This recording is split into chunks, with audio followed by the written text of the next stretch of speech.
Aloha. Before I start speaking, I ask you to take a look at the picture over on the wall, because this is really the subject that I'm going to be discussing. This August, our residential electricity rates charged by Hawaiian Electric and its subsidiaries varied from 34 cents per kilowatt hour on Oahu to 46 cents per kilowatt hour on Lanai. That's pretty pricey. How would you like to take your utility bill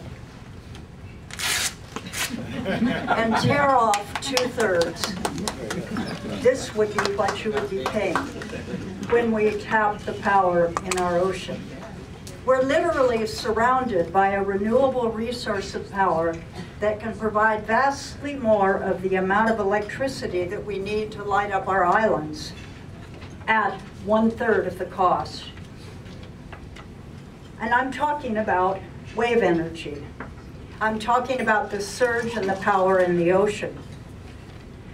Wave energy, many of you may not know, is 95% constant, a 95% constant source. For that 5%, when it's not online, when it's not surging, you can use the NOAA forecast 24 to 48 hours out, and the utility will know when it has to make some adjustment. The former head of Maui Electric said this makes wave energy essentially a firm power. And that's the key in this renewable energy race. You need to be a firm power so the utility can actually depend upon that power being there. Well, Hawaii consumes about 10 terawatt hours of electricity a year. So do we have enough? The U.S. Department of Energy's report, the recent mapping of the ocean wave energy resources, determined that wave energy could provide Hawaii up to 130 terawatt hours of electricity per year, a big surplus. Oahu's waves alone can generate 22 terawatt hours, 2/3 more than we need. And you go on to the other islands, and again, it's in excess of what they need. So where are we in developing this powerful renewable energy resource? Are there any Marines in the room or retired Marines?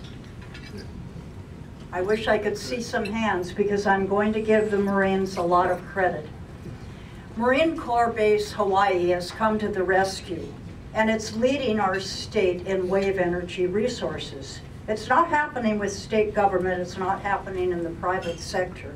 The Marines are doing it. They've been testing wave energy devices since 2004, and they're now developing a wave energy test site, the WETS. And the WETS will have at least 3 moorings available for companies to come and pay to hook up and test their devices. The U.S. Department of Wave Energy program, U.S. Department of Energy's Wave Power program, is putting $59 million into this effort throughout the United States, and a substantial amount is coming to Hawaii, again focusing on the Marine base. I know I'm going to be running out of time, so I want to tell you about projects around the world. Oregon is leading the United States.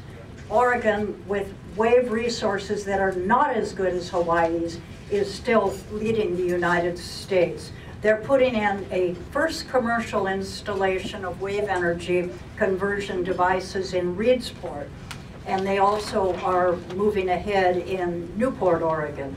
Wave Hub, Southwest England, that Wave Hub test site is connected to the grid, and it has 4 berths for wave devices.